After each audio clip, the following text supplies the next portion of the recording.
In 1962, Marilyn wrote a letter that was never meant to be found. Controlled her whole life, they picked her jobs, her looks, and even her lovers, in a letter named Important Men Who Used Her and Then Dumped Her. She planned to tell everyone about them, everything to the press on Monday. She died on Saturday night. For this letter was sealed for 60 years but is now open to show how cruel the system is. That killed the most famous star in America, Marilyn Monroe. Norma Jean was born in Los Angeles on June 1, 1926. Her mother Gladys had already lived a life. It hurt a lot. When she was 14, she married a dangerous man twice her age and had 2 children. They had kids together and then got a divorce. But things didn't settle down after the split. Norma Jean was upset because her ex-husband took their kids and left. Didn't know she had a half-sister until she was 12 years old. Gladys later married a man named Martin Mortenson, but that also didn't last. They broke up for a long time. He was married before Normeen was born, but her birth record still had his name on it. Charles Ford, a guy her mother worked with, was probably her real father. Marilyn thought this for years while she worked at RKO Studios. But it wasn't proven. Until 2022, a long time after she had died, DNA finally proved it. She spent her whole life trying to get in touch with him, but he never answered. Gladys was able to buy a small house in 7. Things looked a little better. They lived together like a real family for a short time in Hollywood, but it didn't last. 1934 Gladys lost it and had to be dragged out of the house while screaming. Marilyn never went to the hospital after being sent there with paranoid schizophrenia, lived with her again. When she was only 7, she was taken in by the state. She moved in with Grace Goddard, a friend of her mother's. But things didn't settle down, so she moved from house to house, and when she was 9 years old, she was put in the Los Angeles orphanage. She was the 3,463rd child to come in.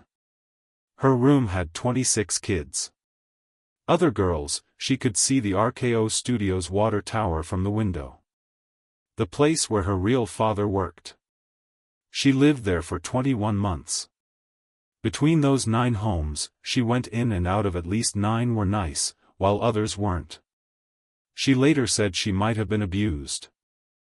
She might have to go back to the home if her foster parents, Grace and Doc, moved out of state. Grace didn't send her back. Instead, she suggested a shocking marriage.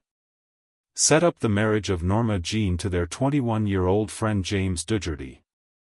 Was nice, and he drove her home from school a few times. But they weren't in love. But they got married on June 19, 1942, just a few weeks after she turned 16. She said it felt good to be married at first, but it wasn't. In 1944, her husband joined the merchant ship, and she got a job at a factory. That's where photographer David Conover saw her. She quit her job in January 1945 to become a model. By August, she was signed with the Blue Book Model Agency. She changed her hair, clothes, and she smiled and went from having brown curls to golden blonde hair. She was on magazine covers in less than a year, and her first movie deal came in 1946.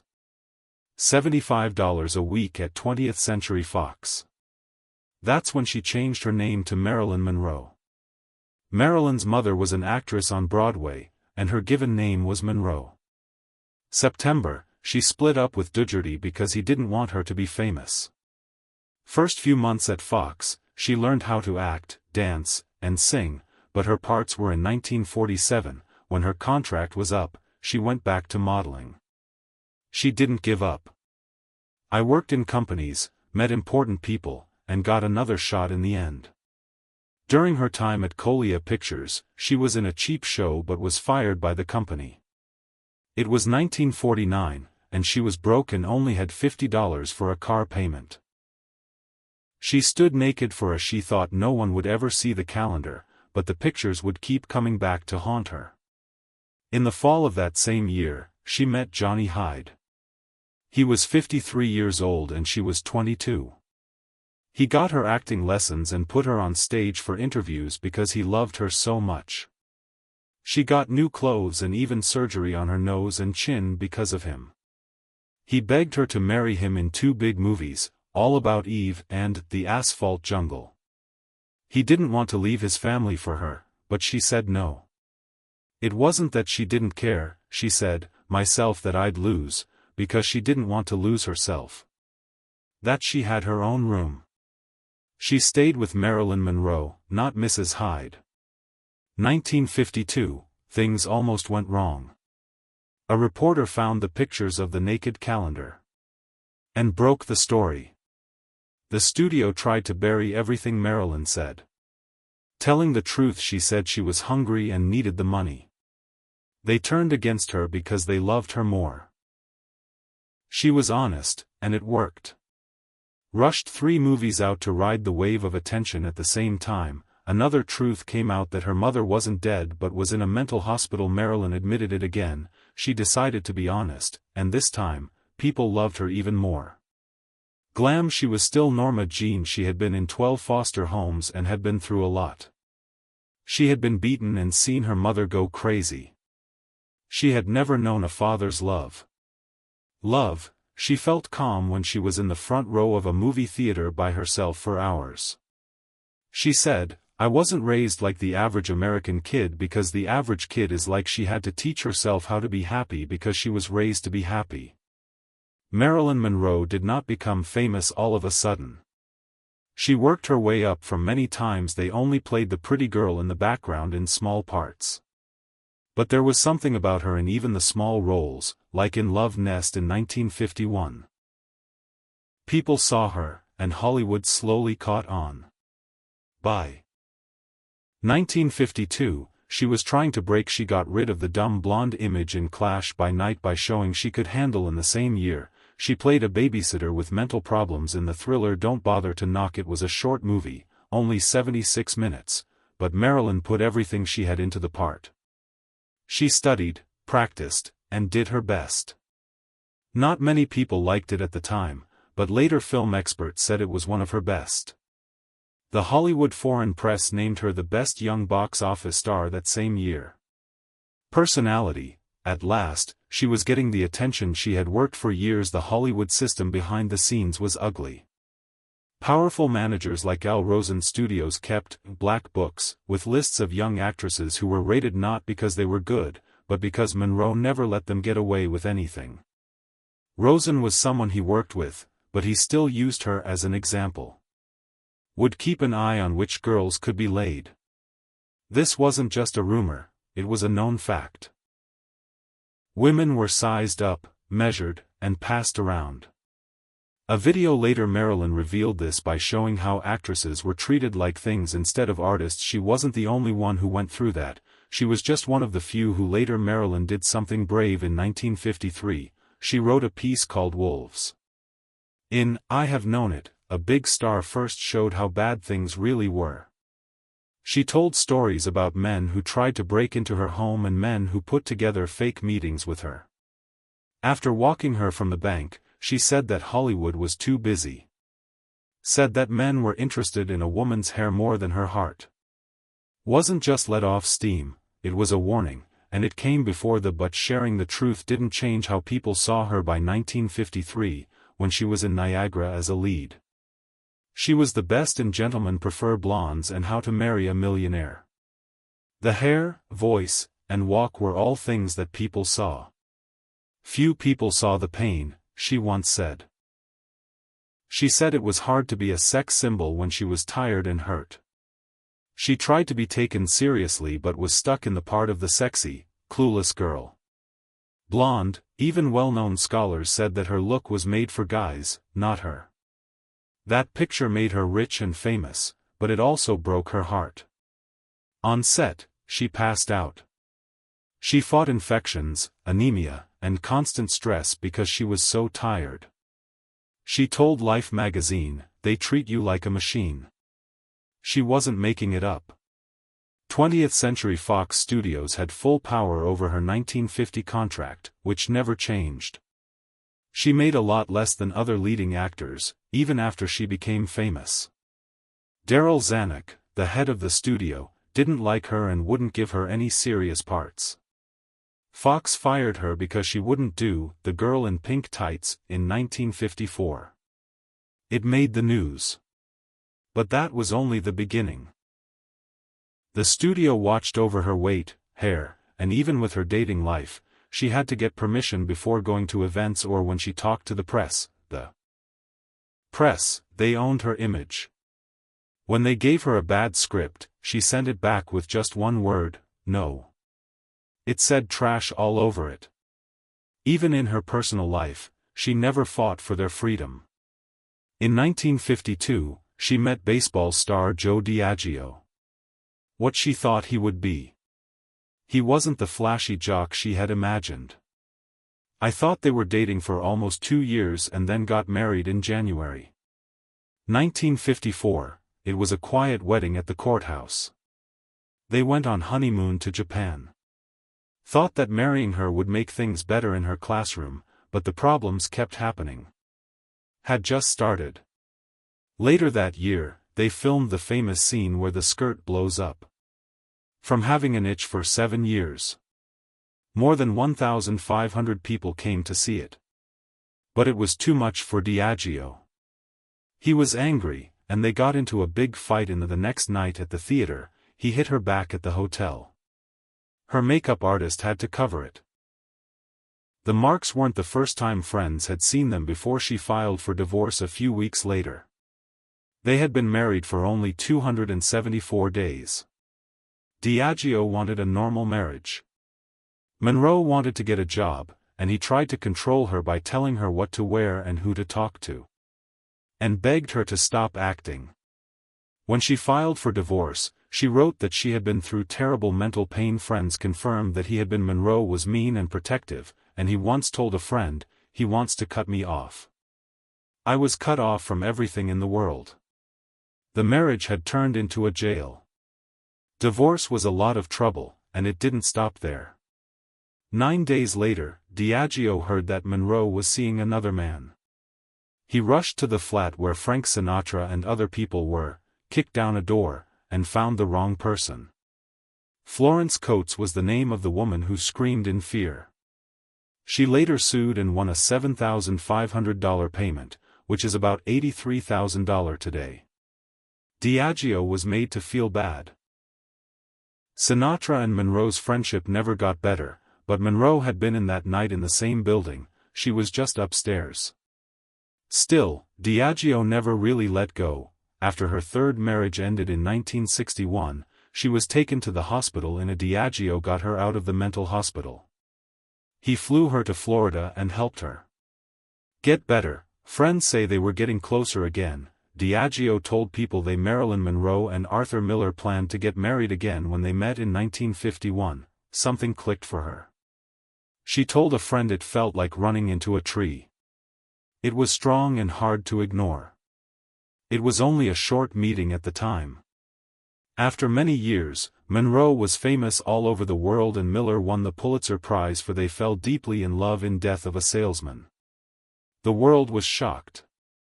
They were called the Blonde Bombshell and the Serious Thinker. Great American Body and the Great American Brain.